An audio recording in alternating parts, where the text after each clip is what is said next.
కాకినాడ గల బీసీ సంఘాల నాయకులు ఆధ్వర్యంలో జీపీటీ గోడకు ఆనుకుని ఇటీవల ఏర్పాటు చేసినటువంటి పూలే విగ్రహాన్ని యథావిధంగా ఏర్పాటు చేసి చుట్టూ మౌలిక సదుపాయాలు ఏర్పాటు చేయాలని పుదుచ్చేరి మాజీ మంత్రి మల్లాడి కృష్ణారావు పేర్కొన్నారు. ఇక సోమవారం జీపీటీ రోడ్లో ఏర్పాటు చేసినటువంటి పూలే విగ్రహం ధ్వంసం చేసిన ప్రదేశాన్ని పరిశీలించారు. ఇక పలువురు బీసీ నాయకులు విగ్రహానికి సంబంధించి పలు సూచనలు చేశారు. ఈ సందర్భంగా ఆయన మాట్లాడుతూ బీసీ సంఘాల నాయకులు కాకినాడ కార్పొరేషన్ కమిషనర్ను కలవడం జరుగుతుందని, వాస్తవ పరిస్థితులను వివరించడం జరుగుతుందని అన్నారు. ఇక కార్పొరేషన్ అధికారులు విగ్రహాన్ని యథావిధిగా ఏర్పాటు చేయాలని, లేకపోతే మా సొంత నిధులతో విగ్రహాన్ని ఏర్పాటు చేసుకోవడం జరుగుతుందని వారు తెలిపారు. ఇక ఈ కార్యక్రమంలో 93 బీసీ కులాలు ఐక్యవేదిక రాష్ట్ర అధ్యక్షుడు మాకిరెడ్డి భాస్కర్, గణేష్ బాబు, ఆవుపాటి ఉమాశంకర్, వనపర్తి బద్రి, పెనుపోతుల తాతారావు తదితరులు పాల్గొన్నారు. లక్షలు వచ్చైనా 1,50,000కి వచ్చైనా దాన్ని శుభ్రంగా చేసేసి చుట్టూ దాన్ని ఇలాగ ఈ కింద మనం చేసేసి ఇలా చేసుకెళ్ళాలి తప్ప మనం దీన్ని వదిలేయడం అన్నది కూడా అంత కరెక్ట్గా ఉండదు.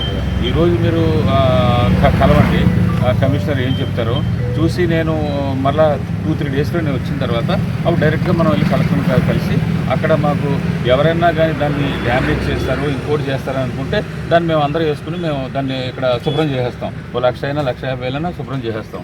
అందుకని మీరు ఆ పోయిన దాన్ని అలాగే మీరు అలాగా యాసిడ్గానే కట్టించేయండి, లేదా మేము కట్టుకుని మేము వెంటనే చేసేద్దాం. అది కూడా పొట్టదల కొట్టినోళ్ళే చేయండి అని అంటే గవర్నమెంట్లో ఆ విధంగా ఉంటుంది. కొట్టి వరకునే పరిమాణం ఉంటుంది.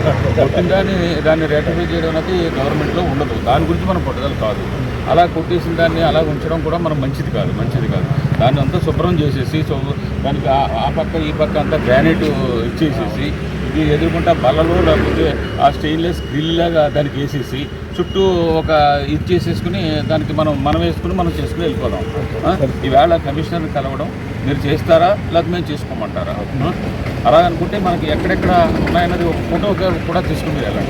ఇవన్నిటికి ఈవేళ వెళ్ళినప్పుడు కూడా అలా నేను మళ్ళీ అయిన తర్వాత ఇంకా డ్రాగన్ అవుతుంది అనుకుంటే నేను 2 డేస్ వచ్చిన తర్వాత మనం అందరం కలిసి కలెక్టర్ దగ్గరికి వెళ్ళి ఇది మేము ఎవరికి కూడా తీసేయమని అంటలేదు, ఇంకోటి మనం అంటలేదు. స్టాచ్యూ పెట్టకముందు అన్నిటిగా అభ్యంతరం వచ్చి ఉంటే పర్వాలేదు, కానీ ఈ ఒక్కదానికే ఎదురు రావడం అనేది ఆ సామాజిక వర్గాలకు, ఆ బీసీ సంఘాలకు సంబంధించిన వ్యక్తులుగా మా మన డెప్త్ ఉంటుంది. అందుకని ఈ టైప్లో మాట్లాడతారు.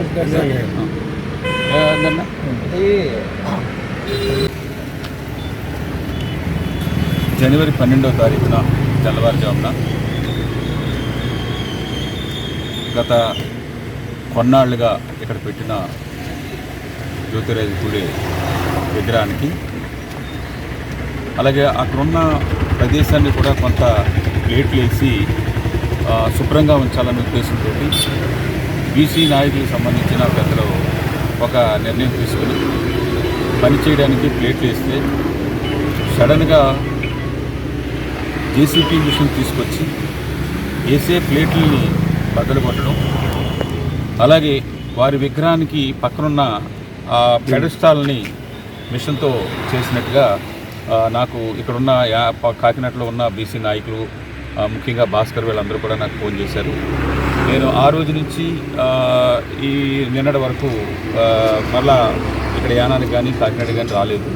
ఈరోజు బీసీ నాయకులు దానికి సంబంధించిన వాళ్ళందరూ వస్తే ఒకసారి చూడడానికి వచ్చాను. ఇది చూస్తే ఇది ఏ ఫ్లో ఆఫ్ చేసేది కానీ ఇంకోటి కానీ లేదు. ఇక్కడ ప్రిన్సిపాల్ గారు దీని మీద ఇక్కడ ఉన్నదాన్ని తొలగించమని అంటే ఎంటైర్ ఈ ప్రిన్సెస్లో ఉన్న అన్నిటిని తొలగించమన్నారా, లేదంటే ఈ స్టాచ్యూకి సంబంధించిందే తొలగించమన్నారా అన్నది అధికారులు చూడకుండా, అసలు ముందు ఏంటి అన్నది చూడకుండా ఇది చేయడం అన్నది తప్పు.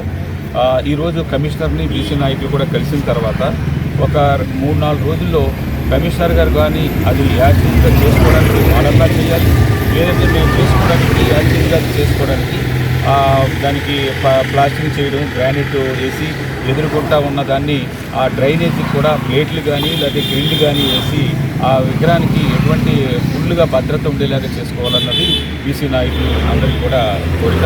దాన్ని కమిషనర్ గారు మీరు లేట్ చేయకుండా ఆల్రెడీ కలెక్టర్ గారి దృష్టికి తీసుకెళ్ళని అంటున్నారు. మీరు ఇమీడియట్గా ఈరోజు నాయకులు వచ్చినప్పుడు దాన్ని చేసి ఇమీడియట్గా దీని మీద ఇంకా డ్రాగన్ అవ్వకుండా చేయమని చెప్పేసి మిమ్మల్ని కోరుతూ ఉన్నాను. ఒక 3-4 రోజుల్లో కానీ ఇది జరగకపోతే నేను కూడా వచ్చి ఇక్కడ బీసీ నాయకులు అందరూ కలిసి మళ్ళా కమిషనర్ కానీ అలాగే కలెక్టర్ గారిని కలిసిన తర్వాత అప్పుడు ఫైనల్ నిర్ణయం తీసుకునే ఉద్దేశం అని చెప్పేసి మేము తెలియజేస్తున్నాం.